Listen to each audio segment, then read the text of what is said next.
കേരള തീരത്തെ കപ്പലിലെ തീ നിയന്ത്രണ വിധേയം. വൻഹൈ 503 കപ്പലിൽ നിന്ന് ഇന്ധനം ടഗ്ഗുകളിലേക്ക് മാറ്റുകയാണ്. കപ്പൽ ഉൾക്കടലിലേക്ക് വലിച്ചുകൊണ്ടുപോകുന്നു. കോസ്റ്റ് ഗാർഡ് കപ്പലുകൾ തുടർച്ചയായി കൂളിംഗ് നടത്തുന്നുണ്ട്. അതേസമയം കാണാതായ 4 കപ്പൽ ജീവനക്കാരെ കണ്ടെത്താനായില്ല. വിവരങ്ങളുമായി അനഘ ഹർഷൻ ചേരുന്നുണ്ട്. അനഘ, ഇന്നലെ തന്നെ നാവികസേന ഈ കപ്പലിന്റെ നിയന്ത്രണം പൂർണ്ണമായും അവരുടെ കൈകളിൽ എത്തിയിരുന്നു. അതുകൊണ്ട് തന്നെ ഈ കപ്പലിലെ തീ നിയന്ത്രണ വിധേയമാക്കാൻ കഴിഞ്ഞു. തീരത്ത് നിന്നും കപ്പലിലേക്കുള്ള ദൂരം വളരെയധികം കുറയ്ക്കാനും കഴിഞ്ഞിട്ടുണ്ട്.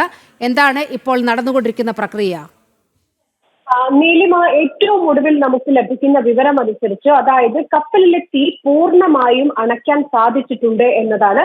നിലവിൽ കപ്പലിനകത്ത് പുക മാത്രമാണ് ഉയരുന്നത്. അതായത് തീ പൂർണ്ണമായും അണച്ചു കഴിഞ്ഞു എന്നാണ് കോസ്റ്റ് ഗാർഡിൽ നിന്ന് നമുക്ക് ലഭിക്കുന്ന വിവരം. മാത്രമല്ല, ഈ കോസ്റ്റ് ഗാർഡിന്റെ സാജേത്, സമത്, സക്ഷം, സമുദ്രപ്രഹരി, വിക്രം, രാജ്ദൂത് തുടങ്ങി നിരവധി കപ്പലുകളാണ് ഈ ഈ തീപിടുത്തം ഉണ്ടായിരിക്കുന്ന വാൻഹായ് കപ്പലിന് ചുറ്റും ഉള്ളത്. ഈ കപ്പലുകൾ ചേർന്നാണ് തീ അണയ്ക്കാനുള്ള പരിശ്രമത്തിൽ ആദ്യം മുതൽ തന്നെ ഉണ്ടായിരുന്നത്. ഏറ്റവും ഒടുവിൽ ഇന്ന് ഈ സമയമായപ്പോൾ മാത്രമാണ് ഈ കപ്പലിലെ തീ പൂർണ്ണമായും, അതായത് ഇന്ന് രാവിലെയൊക്കെ തന്നെ കപ്പലിൽ നിന്ന് ചെറിയ രീതിയിൽ തീ ഉയരുന്നുണ്ടായിരുന്നു.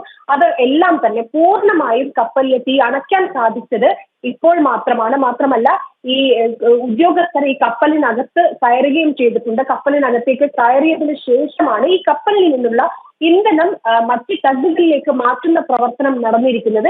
അങ്ങനെ അനഘ, കേരള തീരത്തെ കപ്പലിലെത്തി നിയന്ത്രണ വിധേയമായിരിക്കുകയാണ്. കപ്പലിൽ നിന്ന് ഇന്ധനം ടഗ്ഗുകളിലേക്ക് മാറ്റാൻ തുടങ്ങിയിട്ടുണ്ട്. വലിയ ആശങ്ക ഒഴിയുകയാണ്. അനഘയാണ് വിവരങ്ങൾ പങ്കുവച്ചത്.